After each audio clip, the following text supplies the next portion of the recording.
21대 대선 사전투표 첫날 투표율이 19.58%로 역대 최고치를 기록했습니다. 각 정당은 높은 사전투표를 두고 서로 자신들에게 유리하다는 해석을 내놓고 있는데요. 네, 지난 3차 토론에서 나온 이준석 후보의 발언 파장은 오늘도 계속됐는데요. 자세한 내용 장해찬 전 국민의힘 청년 최고위원, 김상일 정치평론가 두 분과 함께 이야기 나눠보겠습니다. 어서 오세요. 안녕하세요. 예, 안녕하십니까. 오늘이 사전투표 첫날이었습니다. 주요 대선 후보들이 일제히 오전에 투표장을 찾았는데 이재명 후보는 신천에서 그리고 김문수 후보는 인천 계양구에서 이준석 후보는 동탄에서 사전투표에 참여를 했습니다. 이 투표를 한 지역에도 다 의미가 담겨 있는 거죠? 그럼요. 김문수 후보 같은 경우는 이재명 후보의 지역구인 계양까지 가서 내가 이재명 대항마다라는 사실을 부각시킨 것이고요. 이재명 후보는 아무래도 젊은 사람들 많이 있는 신촌, 청년들의 투표 참여를 유도한 것 같습니다. 이준석 후보는 동탄 모델을 강조하고 있기 때문에 본인의 지역구 동탄에서 사전투표를 했는데 저는 지역보다 누구와 함께 했느냐에 초점이 좀 더 같습니다. 김문수 후보는 사회복지사로 일하고 있는 딸 동주 씨와 함께 투표를 했고요. 반면 이재명 후보는 청년들과 함께 했는데 보통 대통령 후보자들이 배우자 내지는 가족과 투표한다는 걸 생각해 보면 좀 이례적입니다. 제가 국민의힘 소속이라 조금 꼬아보는 건지는 모르겠습니다만 이재명 후보는 배우자가 나와도 경기도 법카 논란이 따라붙고 아들과 함께 투표하려니 최근에 불거진 또 벌금 500만 원 확정 사실이 많이 알려지지 않았습니까? 여러 성적인 댓글이라던가 상습 도박이라던가 여러 의혹이 있기 때문에 가족과 함께하는 모습을 보통은 지도자들이 보여주고 싶은데 가족들도 논란이 너무 많아서 울며 겨자 먹기로 지금 다른 청년들을 섭외한 것이 아닌가. 그에 비해서 자연스럽게 딸과 함께 투표한 김문수 후보의 어떤 강점이 저는 이번 사전투표 누구와 함께 했느냐에서는 좀 더 도드러지는 그런 그림을 국민들께 보여드렸다고 생각합니다. 예, 사전투표 첫날 후보들의 투표 모습 어떻게 보셨을까요? 글쎄요, 저마다 장소를 정해서 그 장소에 맞는 정치 메시지를 보내려고 한 것 같고요. 이재명 후보는 신촌을 선택함으로써 청년들 그리고 새로운 세대로 나가야 되지 않냐. 그래서 내란 극복이라는 프레임을 좀 더 강화하려고 했던 것 같고 김문수 후보는 좀 이렇게 막판에 몰려 있으니까 과거에 인천 상륙 작전 이런 식의 메시지로 마지막 반전을 한번 과감하게 꾀해보겠다라는 메시지를 던진 것 같고요. 물론 이제 따님과 같이 나오셔가지고 어떤 그 보수층의 가족의 가치 이런 걸 좀 전달하고 싶었던 것 같고 이준석 후보는 동탄에서 본인이 만들었던 지난 총선에서의 어떤 신화라고 해야 되나요? 서사라고 해야 되나요? 그런 것들을 각인시키면서 새로운 세대 교체, 그다음에 동탄에서의 극적인 역전 이런 것들을 다시 한번 정치 메시지로 전달하려는 노력을 보인 것 같습니다. 네. 대선 후보들 모두 적극적인 투표 참여를 호소하고 있는데요. 투표 참여율이 높은 이유에 대해서는 각기 다른 해석을 내놨습니다. 후보들 이야기 먼저 들어보고 대담 이어가겠습니다. 가급적이면 사전투표에 많이 참여해 주시는 것이 시간을 합리적으로 배분하는 데도 도움이 될 것이고 국민들께서 반드시 투표에 참여하셔서 이 잘못된 결과를 빚어낸 내란 세력에 대해서 엄중하게 강력하게 심판해 주시기를 바랍니다. 투표율이 높다는 것은 그만큼 지금 우리 이번 선거에 대한 관심이 높다고 봐야 되지 않겠나 이렇게 보고 있습니다. 투표율이 떨어지거나 투표를 하지 않는 것은 이건 더 큰 문제가 있습니다. 마지막 추격이 지금 일어나고 있는데. 6개월 동안 대한민국의 혼란에 대해서 많은 유권자들께서 이제는 빨리 끝나야 된다는 생각을 하고 계신 것 같습니다. 높은 사전투표를 넘어서 정말 투표율 80%, 90%를 넘는 그런 결과가 나왔으면 좋겠습니다. 네, 오늘 사전투표 첫날이었는데요. 정말 줄 서서 투표하는 곳도 정말 많더라고요. 예전에는 사전투표율이 높을 경우에 진보 정당이 유리하다는 해석도 있었는데 높은 사전율이 이제 어떤 민심을 반영하고 있다라고 보십니까? 일단 각 정당은 아전인수격 해석을 할 수밖에 없지만 저 개인적으로는 불과 한 10년 전만 해도 투표율 높으면 우리가 불리하다 이런 분석을 하는 정당들도 있었거든요. 그런데 이제는 여야 양당과 3당인 개혁신당까지 투표율 높은 것을 고무적으로 바라보고 일단 투표율이 높으면 무조건 긍정적이다라고 말하는 것 자체가 이러니 저러니 해도 지난 10년 사이에 정치가 그래도 조금은 나아진 결과라는 말씀을 먼저 드리고 싶고요. 오늘의 사전투표율 지역별로 분석하면 전남, 전북, 광주 등에서 투표율이 매우 높았기 때문에 네. 아무래도 호남의 지지층을 굳건히 가지고 있는 민주당에게 조금 유리한 결과가 아니었나 싶습니다. 다만 국민의힘에서 그동안 사전투표 불신하는 전통 지지층을 안심시키기 위한 노력을 참 많이 해왔고 고령층의 사전투표율도 조금씩 높아지는 추세이다 보니 본투표 결과까지 최종 합산했을 때는 투표율이 더 높아지는 게 김문수 후보에게 오히려 유리할 수 있다라는 판단을 하고 있어서요.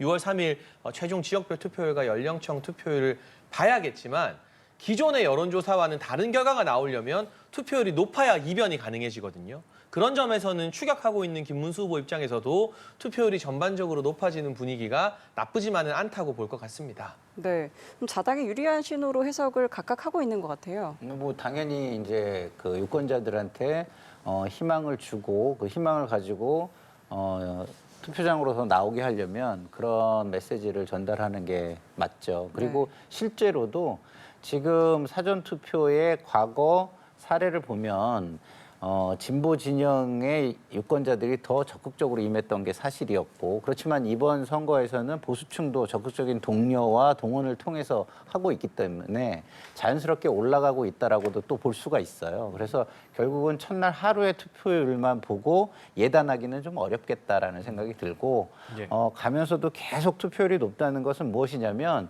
양쪽 진영 모두의 동원과 결집이 강하게 지금 이루어지고 있다는 것이고 그리고 그거보다 더 높은 투표율이 나온다면 결국 중도도 많이 투표에 임했다라고 볼 수 있는 것인데요. 결국 투표율이 높아지면 높아질수록 이번 선거는 중도 게임이다라는 것이 더 확실해지는 것 같습니다. 결국은 중도의 민심이 어디로 가느냐라는 것인데 뭐 이번 중도의 민심은 그동안의 흐름을 보면 높으면 높을수록 민주당에게 유리한 쪽으로 가는 것이라고 예측하는 것이 더 합리적이지 않을까 개인적으로 이렇게 생각하고 있습니다. 알겠습니다. 이 1일차 사전투표율이 얼마나 높았냐면요. 19.58%로 역대 최고치를 경신을 했습니다. 지난 20대 대선 때랑 비교를 했을 때 2.01%포인트 높은데 역대 최고 사전투표율 배경에 대해서 조금만 더 구체적으로 짚어주시면 좋겠고 앞서서 이제 평론가님께서는 중도층의 흐름이 그래도 진보 쪽으로 흐르지 않았을까 이런 예상해 주셨는데 오늘 이 사전투표율 높은 사전투표율이 어느 쪽에 좀 유리하게 갔을 거라 보십니까? 저는 다른 생각이 좀 있는데요. 일단 투표율이 높은 것은 우리 국민들이 사전투표라는 제도를 매우 편안하게 받아들이고 계신 것 같아요. 그리고 주변에 보면 젊은 학생들이나 직장인 중심으로는 등록된 주소지와 실제 거주지가 다른 경우가 꽤 있기 때문에 본투표보다 지역 제한이 없는 사전투표에 참여하는 비율이 점점 더 늘어나는 추세인 것 같고요. 이 추세 그대로 최종 투표율도 지난 대선보다 높아지기를 모두가 바라고 있으니 지켜봐야 될 부분이고 다만 투표율이 높아지는 게 중도층의 참여 그리고 그것이 민주당에게 유리하다라는 분석 일리가 있습니다만 저는 조금 달리 보는 게 이전까지 발표된 여론조사를 보면 전화 면접에서는 김문수 후보가 좀 많이 열세였고요.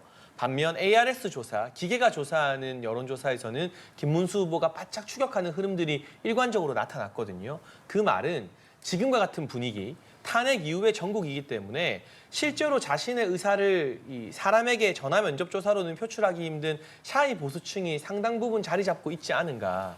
그게 결국 전화 면접과 ARS 조사의 지지율 차이로 드러나는데 투표율이 높으면 높아질수록 이 전화 면접 조사나 여론조사에 잘 응답하지 않는 아무래도 탄핵 정국의 대선이기 때문에 보수층은 지금 정서적으로 김문수 후보를 지지해도 내가 드러내기 조금 위축돼 있는 정서가 있을 수밖에 없거든요. 그런 부분에 있어서 샤이 보수들이 대거 응집하고 결집한다면 투표율 높아지는 게 기존의 여론조사 결과를 뒤집는 반전을 만들 수도 있기 때문에 국민의힘 내부에서는 그 가능성도 염두에 두고 기대감을 놓지 않고 있는 모양입니다. 앞서 다른 의견 주신 데는 나름의 근거가 좀 있으실 것 같은데요. 제가 뭐 말씀을 드린 것처럼 기존의 사전 투표는요. 보수 진영에서는 이걸 부정선거론하고 연결을 지었어요. 그래서 사전투표는 가지 마라. 꼭 본투표로 해라. 사전투표로 가면은 그 표들이 다 없어지거나 아니면은 뭐 진보표로 바뀐다. 이런 식의 음모론을 퍼뜨려서 투표율이 상당히 낮았죠. 그래서 사전투표율이 높으면 진보에게 절대적으로 유리한 사례가 지난 2번의 선거에서 있었고요. 지금 그런데 이번 선거에서는 보수층도 사전 투표를 적극적으로 독려하고 결집을 위해서 동원도 적극적으로 하고 있는 것으로 보입니다. 예. 그렇다고 한다면 사전 투표율이 예전보다 예전 두 번의 사례보다 좀 더 높아질 것이라고 예상하는 게 저는 당연할 것 같고요.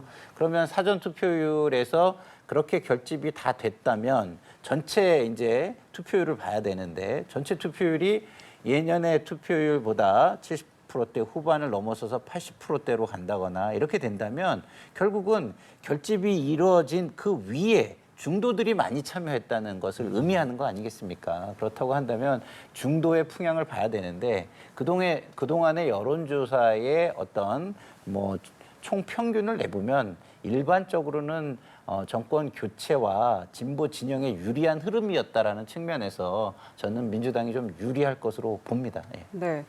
자, 국민의힘이 사전투표 전에 김문수 후보와 개혁신당 이준석 후보의 단일화가 무산됐다고 선언을 했습니다. 권성동 선대위원장이 완주를 선택한 이준석 후보의 뜻을 존중한다고 밝혔는데 그러면서 이준석 후보의 일부 공약을 수용했다고 밝혔어요. 여기에서 공약 수용 어떤 의미로 좀 해석을 해야 될까요? 그러니까 사실상 사전 투표가 이미 진행되었기 때문에 정치적 의미의 단일화는 성사하는 게 많이 어려워졌죠. 그렇다면 남은 것은 투표에 의한 단일화입니다.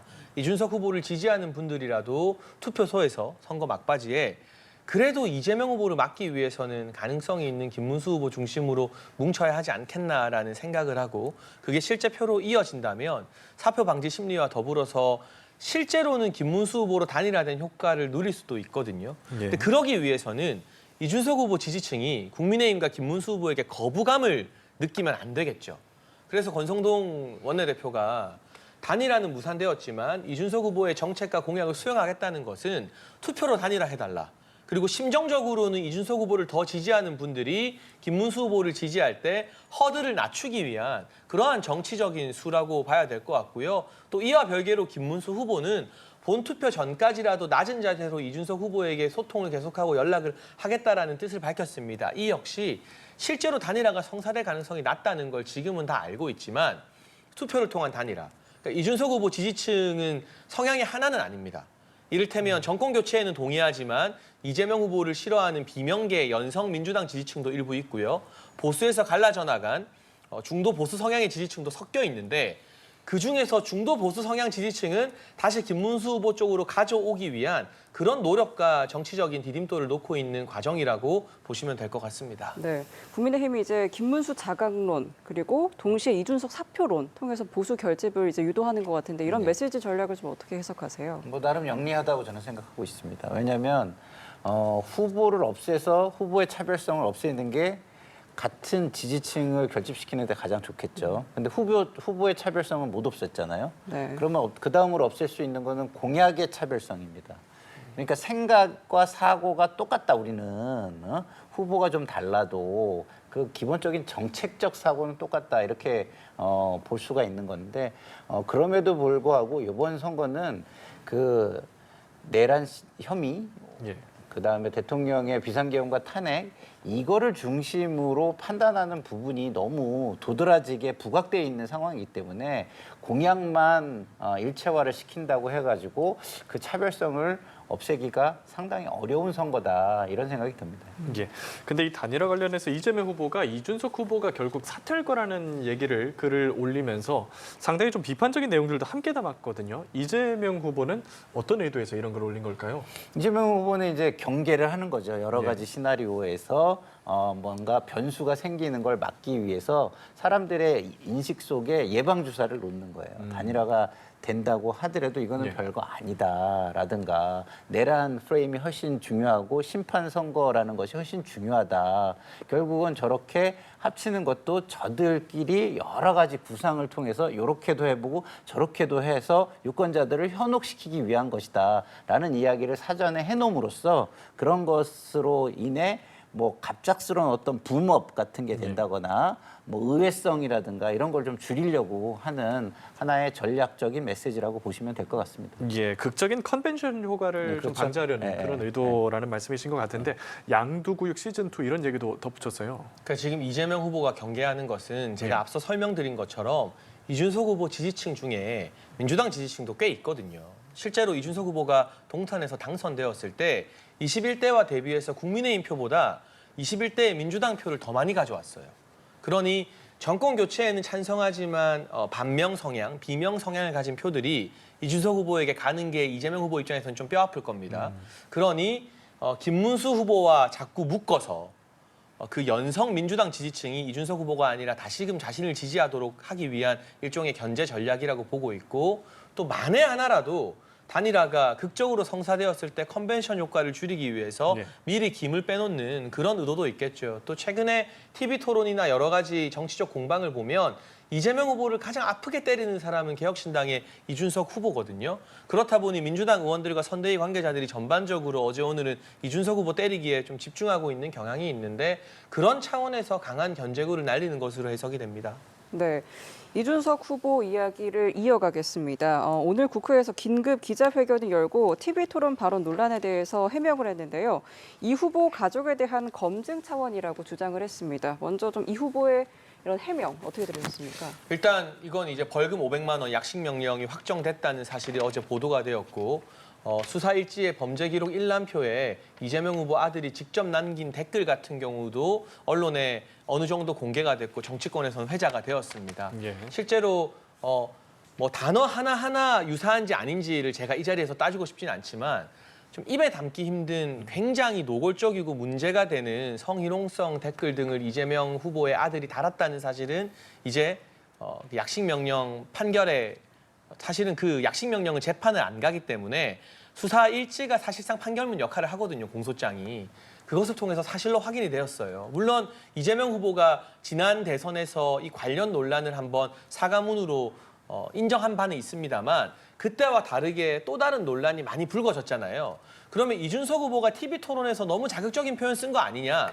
그 비판은 또 국민과 언론의 몫이고요. 예. 그것과 별개로 대선 후보, 굉장히 유력한 후보의 아들이 이렇게 문제가 되는 발언한 줄 몰랐던 국민들이 많은데 논란 분들에 대한 다시 한번 낮은 자세로 사과하는 것도 저는 필요하다고 봐요. 그런데 이준석 후보가 TV 토론에서 그 표현 인용해서 꺼낸 거는 지적을 하면서 정작 아들 문제에 대해서는 낮은 자세를 취하지 않고 사과하지 않고 약간 물타기 하려다가 나중에는 이게 여성 대상이 아니라 남성 대상 표현이었다. 남자한테도 그런 표현 쓰면 안 되죠. 맞잖아요. 그러니까 국민들 사이에서 이 논란이 점점 커져요. 오히려 뭐 저도 정치 경험을 산전수전 겪으면서 했습니다만 문제가 터졌을 때는 빨리 납작 엎드려서 사과하면 그게 문제를 진화하는 제일 현명하고 빠른 방법이거든요. 왜 그런 방안을 취하지 않는지 이재명 후보가 이준석 후보 비판만 할 게 아니라 본인 아들 문제에 대해서도 좀 쿨하게 인정하고 사과하는 모습을 보여주면 오히려 많은 국민들이 그래 뭐 아들 문제인데 어쩌겠어 하고 넘어갈 텐데 지금은 자꾸 강대강 대결이 되기 때문에 그 문제가 계속 파헤쳐지는 것 같습니다. 네, 민주당은 허위 사실이다, 고발하겠다 하고 있잖아요. 뭐 이제 일부 그런 얘기도 있지만 실제 고발을 하는지는 좀 봐야 될 것 같고요. 네. 그건 이제 정치적 메시지 차원이라고 봅니다. 이준석 후보의 기자회견에 대해서 이야기를 하는 거니까 이준석 후보의 기자회견의 문제점 몇 가지로 전 지적하고 싶은데요. 첫 번째는 이런 겁니다. 이슈 제기를 하려고 기자회견을 하는 거잖아요. 그럼 이슈를 제기하면서 국민들한테 궁금하게 만들어야 되잖아요. 근데 궁금하게 만들지 않고 고개를 돌리게 만들면 안 되는 겁니다. 근데 지나친 표현을 통해서 자꾸 고개를 돌리게 해요. 그러면 이런 것은 우리가 기본적으로 목적이 정당하다고 해서 수단이 전부 다 정당화될 수가 없는 거거든요. 근데 이 수단들이 국민 정서를 너무 건드려요. 근데 정치하시는 분들이 헌법보다 무서워하는 게 뭐겠습니까? 국민정서법이에요. 사회공감성과 국민정서법에 어긋나는 것들을 자꾸 하고 있다. 네. 오히려 국민들에게 궁금하게 해서 그게 이슈가 더 커지게 해야 되는데, 다시 말해서 이재명 후보의 아들 문제가 뭔지 궁금하게 만들어서 이게 커져야 되는데, 이준석 후보의 지금 발언과 태도가 문제가 있는 거야, 없는 거야? 이게 훨씬 더 이슈가 커지고 있어요. 그래서 이런 부분에서 좀 부적절한 것 같고, 두 번째는 이게 후보 검증이잖아요. 근데 후보 검증인데 아들 문제를 가지고 하면 가족 문제로 물어봐야 돼요. 가족들이 문제가 있는데 역사적으로 가족들도 문제가 있었는데 이거 어떻게 차단하시겠습니까? 이렇게 물어보는 게 맞잖아요. 근데 아들이 잘못이 있다고 해서 아버지가 그 똑같은 잘못을 진 것처럼 그 아버지를 다룰 수는 없는 거예요. 그죠? 그렇게 민주주의가 작동하지 않잖아요. 근데 마치 그렇게 다루려고 시도했다는 것. 그 과정 속에서 어쨌든 간에 그 이재명 후보의 아들이 사법 처리를 또 다 받았거든요. 근데 그거를 마치 주운 글씨를 이마에 새기듯이 그렇게 하려고 했다는 거. 이런 것들이 너무 과도해요. 과도하기 때문에 제가 볼 때는 이준석 후보는 다음부터는 이런 것들을 할 때 내가 너무 과도하게 너무 잘나고 똑똑하고 모든 걸 알아서 국민에게 다 입력시켜주겠다 그러면은 안 된다는 것. 정치인은 국민들에게 여백과 공간을 스스로 채워나갈 수 있게 해주는 게 더 맞다 이런 말씀을 드리고 싶습니다. 예, 알겠습니다. 오늘 사전투표 첫날 이야기 김상일 정치평론가, 장해찬 전 국민의힘 청년 최고위원 두 분과 함께했습니다. 오늘 말씀 고맙습니다. 고맙습니다.